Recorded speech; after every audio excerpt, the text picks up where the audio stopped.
کیا غیر مسلم دھوبی سے کپڑے سلوا سکتے ہیں؟ غیر مسلم دھوبی سے کپڑے دھلوانا کیسا ہے؟ کپڑے پاک ہو جاتے ہیں یا نہیں؟ انتخاب صاحب بحرین سے۔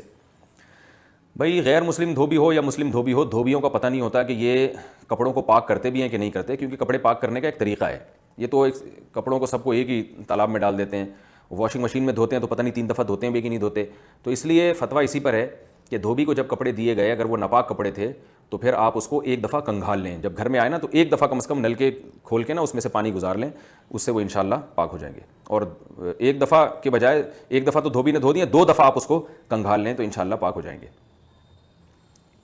کیا اختلافی مسائل کی بنا پر اسلام مشکوک ہے؟ اسلام کے احکامات میں علماء کے درمیان بہت زیادہ اختلاف پایا جاتا ہے، کیا اس صورت میں اسلام کے احکام مشکوک ہو کر رہ جاتے ہیں؟ کیونکہ اسلام کا اصل اور یقینی حکم کیا ہے یہ سمجھ میں نہیں آتا۔ عبداللہ صاحب انڈیا سے۔ یہ جو آپ نے کہا علماء کے درمیان بہت زیادہ اختلاف ہے، یہ غلط ہے۔ اصل میں ہم اختلافی چیزوں کو پڑھتے ہیں تو ہمیں لگتا ہے کہ اختلافی اختلاف ہے، بہت ساری چیزوں میں اتفاق ہے۔ سب کے نزدیک 5 نمازیں فرض ہیں، بلکہ سب کے نزدیک یہ کہ نماز اسلام کا ایک رکن ہے، اور ان کی کتنی نمازیں ہیں؟ 5 نمازیں۔ فرائض کتنے ہیں؟ ان کی تعداد میں بھی اتفاق ہے۔ ان کو پڑھنا کیسے ہے؟ پہلی رکعت میں کیا پڑھنا ہے، دوسری میں کیا پڑھنا ہے، سب کا اتفاق ہے۔ سورہ فاتحہ سب نے پڑھنی ہے۔ تو یہ نماز شروع ہوتی ہے تکبیر تحریمہ سے، ختم ہوتی ہے سلام پھیر کے، سب کا اتفاق ہے اس میں۔ بغیر وضو کے نماز نہیں ہوتی، سارے علماء کا اتفاق ہے اس میں۔ اور یہ جو سنت موقدہ کون سی رکعتیں ہیں، اس میں سب کا اتفاق ہے۔ پھر رمضان کے روزے ہیں، یکم رمضان سے شروع ہوتے ہیں اور عید الفطر سے ایک دن پہلے ختم ہو جاتے ہیں، ساری دنیا کے سارے مسلمانوں کا اتفاق ہے۔ رمضان میں روزے کی ٹائمنگ کیا ہے؟ صبح صادق سے لے کے غروب آفتاب تک، ساری دنیا کے سارے مسلمانوں کا اتفاق ہے اس میں۔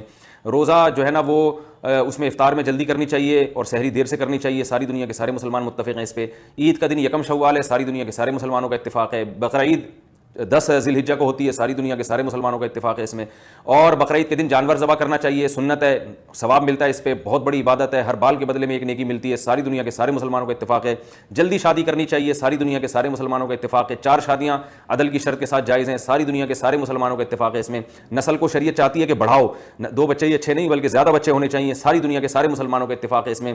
3 طلاقیں دے دیں تو بیوی حرام ہو جائے گی، ساری دنیا کے سارے مسلمانوں کا اتفاق ہے اس میں، سوائے چند لوگوں کے جو دلائل سے بالکل ہٹ کے بات کرتے ہیں، لیکن ائمہ اربعہ کا بہرحال اس میں مسئلے میں اختلاف ہے۔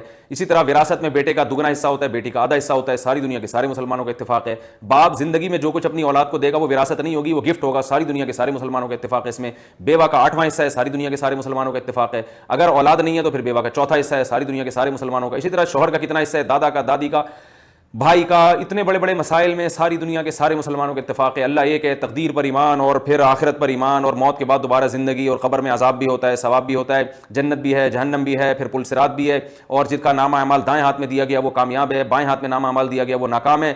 اور میرے بھائی کون سے مسائل بتاؤں؟ زکوٰۃ ہر مسلمان پہ فرض ہے اور 2.5% زکوٰۃ دینی ہے، سب کا اتفاق ہے اس میں۔ زکوٰۃ سال میں 1 دفعہ ہوتی ہے، حج زندگی میں 1 دفعہ ہوتا ہے، حج کا طریقہ مین طریقے سب کے ایک ہی ہیں، احرام کی حالت میں ہوتا ہے، بیت اللہ کا طواف کرنا ہے، صفا مروہ کی سعی کرنی ہے، رمی کرنی ہے پتھروں کے ساتھ، اور مینا میں قربانی کرنی ہے، اور پھر حج جو ہے نا احرام سے نکلنے کے لیے سر منڈانا یا بال چھوٹے کرنا ضروری ہے۔ ساری دنیا کے سارے مسلمانوں کا بھائی اتنے سارے مسائل میں کسی مذہب کے مذہبی اسکالرز کا اپنے مذہب میں اتنا اتفاق نہیں ہوتا ان مسائل میں۔ پھر آگے چھوٹی چھوٹی باتوں میں اختلاف شروع ہو جاتا ہے، رکوع میں جاتے ہوئے ہاتھ کانوں تک اٹھانے کے نہیں اٹھانے، امام حنیفہ کہتے ہیں نہ اٹھاؤ تو بہتر ہے، نبی اٹھایا کرتے تھے، آخر میں چھوڑ دیا، اس کے ان کے پاس دلائل ہیں۔ جمہور کہتے ہیں، جمہور سے میری مراد باقی 3 ائمہ کہتے ہیں، یا امام مالک کے تو دونوں قول ملتے ہیں، باقی کہتے ہیں کہ اٹھا لو، وہ روایات کی کثرت کی طرف دیکھتے ہیں۔ تو یہ بات غلط ہے کہ بہت زیادہ اختلاف ہے، ایسا نہیں ہے۔ باقی جو اختلاف ہے بھی تو اس کی وجہ سے وہ اسلام مشکوک اس لیے نہیں ہوتا کہ ہمیں اس اختلاف کے بارے میں بھی حدیث میں رہنمائی ملتی ہے۔ صحابہ کے دور میں اختلاف ہوا، اجتہادی اختلاف مسائل میں، تو نبی نے دونوں کو درست قرار دیا۔ تو اس سے ہمیں یہ پتہ چلتا ہے کہ جب امت میں اجتہادی مسائل میں اختلاف ہوگا تو دونوں رائے اللہ کے ہاں درست ہیں، لہذا دونوں ہی ٹھیک ہیں، دونوں پہ اجر ملے گا۔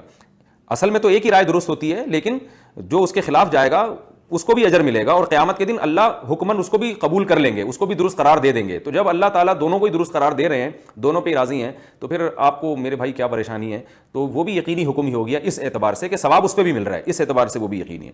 باقی اللہ نے یہ اختلاف رکھا کیوں ہے، اس میں بہت ساری حکمتیں ہیں جو میں بیانات میں بتاتا رہتا ہوں کہ بعض چیزوں میں اللہ چاہتے ہیں کہ لچک پیدا ہو۔ دیکھیں بعض دفعہ اختلاف کا فائدہ یہ ہوتا ہے کہ کسی دوسرے امام کے قول پہ ضرورت کے وقت فتویٰ دے دیا جاتا ہے۔ جیسے اگر کسی عورت کا شوہر گم جائے تو امام ابو حنیفہ کے ہاں کوئی راستہ نہیں ہے، وہ عورت ساری زندگی صبر ہی کرے گی۔ امام مالک کی رائے یہ ہے کہ 4 سال انتظار کر کے عدالت سے نکاح ختم کروا سکتی ہے۔